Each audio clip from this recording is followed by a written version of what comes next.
Smith there when Smith ran tremendous in that quagmire down in Mobile at Ladd Memorial Stadium. He was the offensive MVP in that game. 6'1½", 213 pounds. In a recent workout on grass, ran a 4.49, and that's what Glanville wants. A home run hitter who can bust a long gainer. And even though Dunbar ran under 4.5, there were questions whether he played that fast. This kid does. So Tony Smith, running back along with Broussard now for the Atlanta Falcons, who of course have stockpiled receivers. They've stockpiled skilled players now, and they've drafted Whitfield to block. So it'll be intriguing to see at what sort of pressure that offense, who put a lot of pressure on everybody last year, now what kind of havoc they can wreak. Can they just outscore everybody? Will it be an NBA game when you watch the Atlanta Falcons? Let's go over to Chris Fowler. Talked to him. He said the Falcons have shown a lot of interest and wanted exactly his type of player. So he's from Vicksburg, Mississippi, plays his college football in Hattiesburg, Mississippi, stays in the southeast at Atlanta. Mike Gottfried, a guy you really like. I think it's a good choice, too. I got to watch him down in Mobile, Alabama, and I was standing with Jimmy Vicarella, who's a linebacker coach. The reason Atlanta takes him is because he was a receiver, and then he transferred to be a running back. And in the run and shoot, you have to catch the football, whether he's going to be a slot or whether he's going to be the run back in the attack. He has to catch football, and I think that's the reason they chose him over Von Dunbar. So on some of the tape, the cast on his left hand is because he broke his hand in the fourth game right there. Didn't catch a lot of passes, Mike. That's why the stats don't really reflect a lot of the things he can do. And also, he fumbled the ball, which was kind of a rap on him, but it's tough when you can't switch the ball and you only have one hand to catch passes and to avoid fumbling. Yeah, I think you get a big back here, and somebody else just mentioned the fact that he's a return specialist, but again, he fits the run and shoot offense of the Atlanta Falcons. So the Falcons are happy with it. Tony Smith is happy. Let's go back to happy Chris Berman. Well, we're all happy. This is a big day for us. This is like when we get to do the election night. We get to go over to the Senate board, the governor board, the congressional board, back to the president's board, and it's our election night coverage here at ESPN, and we hope you enjoy once again our live coverage of the NFL draft. Has become an event. Tony Smith could become an event in Atlanta, Tommy. You like him? Yeah, I like him a lot. He carries an intangible, too. You know, you saw him in the tape, runs very fluidly, very much like a Marcus Allen kind of guy. He has great speed. The thing is that when you watch this kid, and I watched him in the Senior Bowl, which Mel did, very sloppy surface. This kid was the only guy who could keep his feet during the game. Very reminiscent of another guy, Gale Sayers, who used to keep his feet in the mud. Well, if he becomes Gale Sayers, then we won't. Yeah, that's exactly right. That's for sure. All right, next up, the Kansas City Chiefs. We'll be back. There are two kinds of cars.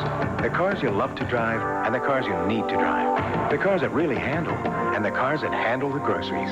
The cars you don't want to stop driving and the cars that make the stops you need.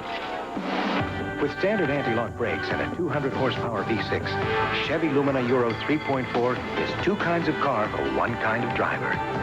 You. The cars more people depend on. And now it's easy to win with the heartbeat.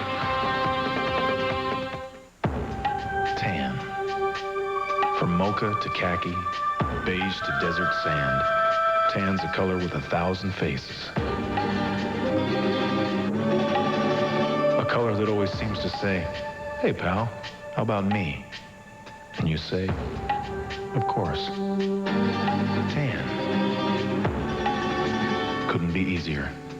And nobody does tan like Dockers.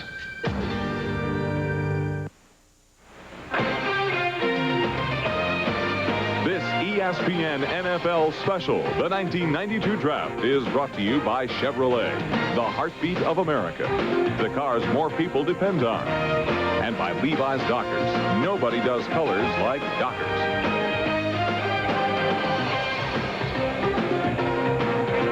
All right, the Kansas City Chiefs are on the clock. There was talk that maybe that they would want David Klingler, who was chosen very early by the Cincinnati Bengals. It seems preposterous to think that the Kansas City Chiefs would have to draft in the secondary. I mean, that secondary was so good for so long with Lewis and Cherry and Ross and Burris, but yet that's probably a need right now. And in this draft, defensive backs are there.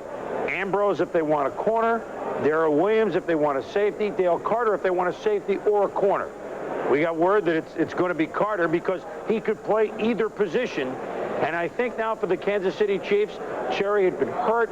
Lewis, people have been looking at him, that they need that secondary. All of a sudden, that's what Kansas City needs. And would Carter be the smartest pick for them, Mel? I don't think Carl Peterson is believing it right now that a guy like Dale Carter, a 2-year starter after coming over from the JUCO ranks at Tennessee, major college football in the SEC at its best, is still there at 20. You had New England pass on Carter. I think that was a mistake.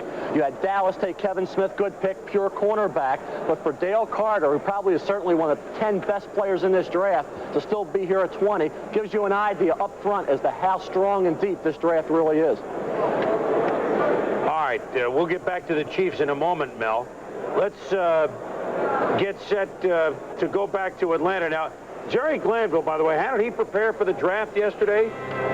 He raced in a stock car race, and he has a new music video. Here's Jerry. Angel, I think we should see other people.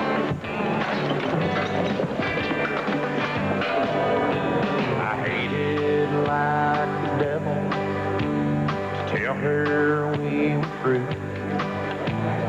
I was sure it would break her heart and tear her world in two. She is such a fragile thing. Lord, I hate to make her cry, so I broke it to her gently when I told her goodbye.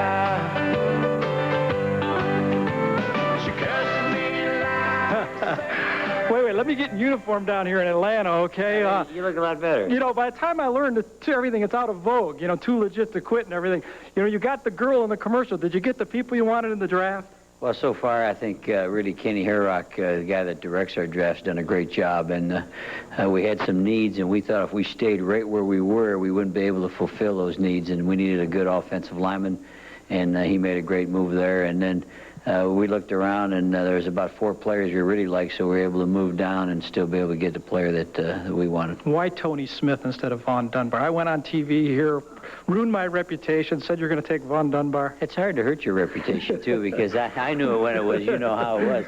But we like both backs, but we thought Dunbar's build is very similar to Broussard, same size, short, stocky guy. And we thought with the other back, Tony, that we could get a 225-pound back, a guy that could be a little bit bigger.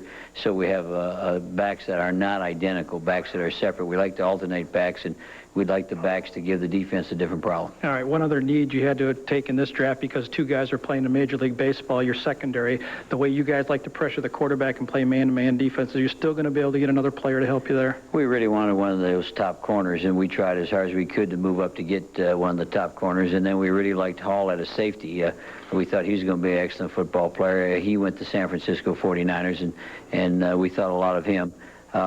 We have to go to work and try to get something done in those areas, but we knew where we were picking, we couldn't get one of the corners. All right, Jerry, let's go back to New York. There's going to be a pickup right here now. Thanks a lot. All right, Gary, you know, you look at that video of Jerry Glanville, Vince Lombardi. You confuse the two of them all the time, don't you? Not.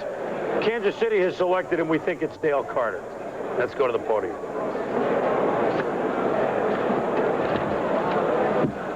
The Kansas City Chiefs have selected Dale Carter, defensive back, University of Tennessee. So Dale Carter from Tennessee volunteers to become a member of the Kansas City Chiefs. They've drafted a couple Tennessee guys high up at wide receiver before, but at DB, they really project that secondary is getting a little bit long in the tooth, and that's why they made the move, and you like it. They really had no choice, Chris. Their defensive secondary, like you say, Albert Lewis on the trading block, Kevin Ross, a good corner, but getting up there in age. You know the problem at safety. Here's a guy, Dale Carter, because of his 4.43 speed, can play safety or move the cornerback. And certainly at safety, you have to match up in coverage, man-to-man. He can do that. You see his ability as a kick return. This game was 3-0 at halftime against Florida. Tennessee leading. He took the opening kickoff of the second half, like 98 yards for a touchdown. He went on to win the game like 38-0. Here you come up to support the run, a guy very physical, intense player, great in man coverage as well, tremendously instinctive when playing the football. So here's a guy you're getting at 20 when in reality in this draft by a lot of clubs' estimations he's a top 10 player. And I think Carl Peterson and his staff ecstatic right now.